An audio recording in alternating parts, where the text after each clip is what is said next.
All right, Tony, we are sort of red hot with picks. Like I said, 16, 7, and 1 in the last 4 episodes. So basically, we're going 2 and 1 each here with our 3 picks. But get us started here. What are you looking at for the divisional round of the NFL playoffs? No surprise here. I like the Texans plus 9.5. I looked this morning. I did see a couple 9.5s in the market. It's mostly 9s. So if by the time you're seeing this show, it's all 9s, I still like it at 9 as well. Lamar Jackson's playoff history hasn't been great. We know that. The Texans defense is legit right now. They've got really 3 good pass rushers on the edge. As I talked about, they're healthy. All these guys are on the field together for really like the first time all season, completely healthy. That defense is good, and they've got a great guy calling the plays on defense. You've got to love what DeMeco Ryans has done. I think he can give Lamar Jackson some troubles. And I think this is a team that whenever I'm taking a big dog like this, I always like to ask myself, can I see a scenario where they come in the back door? So at plus 9.5, do you think the Texans can be within 16 in the fourth quarter? And if the answer is yes, which I think that's a strong yes for me, then I like the Texans side here. Maybe a little sprinkle on the money line. I have a big futures position on Houston, so I'm probably not going to touch the money line here, but I don't think that's a bad idea either. Wouldn't be stunned if the Texans upset the Ravens here. Love it. Official team of the huddle. I'm sticking with this game. I hit Dalton Schultz last week, but I'm going to go Isaiah Likely anytime touchdown here this week at plus 210. Texans sort of rank in the bottom 5 for passing yards and receptions to opposing tight ends. And Baltimore is going to have a couple of very good ones in the mix here in this one. It's because Andrews is back. He's looking likely to make his much anticipated return to that Ravens offense, which is obviously trouble for the rest of the remaining teams. Baltimore probably won't go with Likely and Andrews in 2 tight end sets because they have in the past and it wasn't always super effective. But no need to just have Andrews on the field for a massive percentage of sets because Likely has been really freaking good to close the season. 5 touchdowns over the last 5 games of the regular season to close the season and give Harbaugh a couple of legit weapons at that tight end position. Obviously great to have Andrews back, but give me Likely to hit pay dirt this week. Very good. I've got the over in the 49er Packers game, over 50.5. 51 is a pretty key number when we start looking at totals, so I like that it's under that threshold there.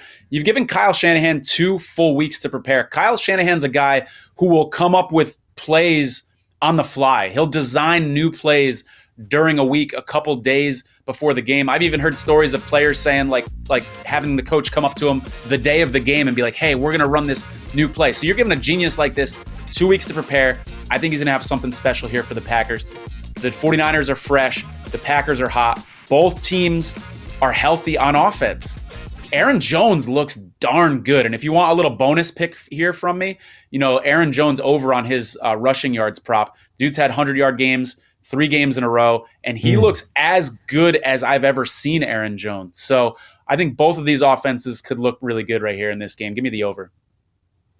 Yeah, cautious optimism, I think, going into this one for Niners fans. But, yeah, Bucks at Lions for me. I'm going to go with the dog here, Bucks plus 6.5. It's time to just stop sleeping on this team. I know Philly had its flaws, and that really showed down the stretch, but Tampa put an absolute beatdown on them, and Baker was fantastic. They finished 5-1 in their last 6 in the regular season as well. Team got hot at the right time. And it's a little revenge spot there as well. Detroit won the previous meeting 20-6 back in week 6. That launched a 4-game losing streak for Tampa. Baker couldn't get going in that one. The run game wasn't working. Nothing going right for Tampa in that game. So plenty of learns to potentially keep this one close on Sunday.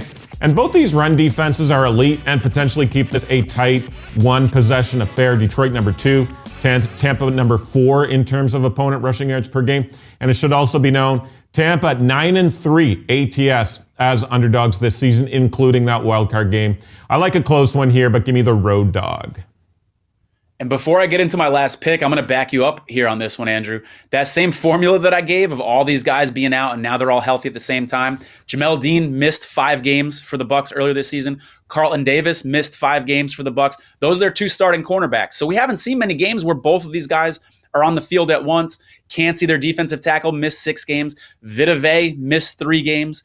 Those are 2 big defensive tackles. This team is getting healthy at the right time, for sure, especially on the defensive side of the ball. My last pick here, I got a little prop for you. How about the Packers plus 270 to score a touchdown on their first drive of the game? When the Packers are confident, when they're confident, I believe they are right now, we've seen them, when they win the coin toss, they choose to receive and they go down the field and they score a touchdown. We saw it on Thanksgiving when nobody thought they were going to beat the Lions.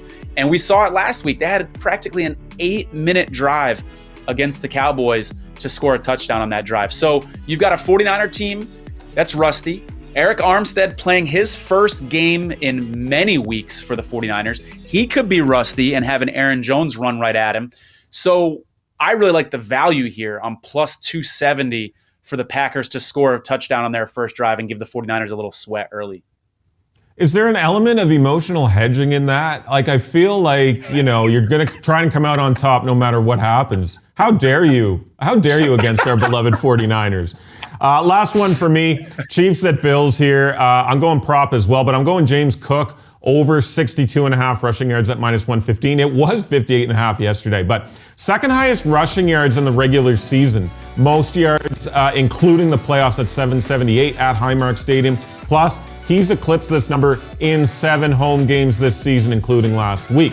And speaking of last week, 18 carries, 79 yards on the ground. Leaned on him a lot in that one. I think that's his 3rd most carries on the season.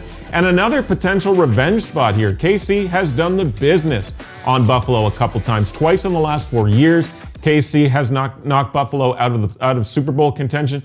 But a bit of a twist in this one, with KC playing their first road game in the postseason in the Patrick Mahomes era. Should be a great finale for the NFL playoffs this weekend, but I'm on Cook over 62.5 rushing yards. So there you go, 6 picks.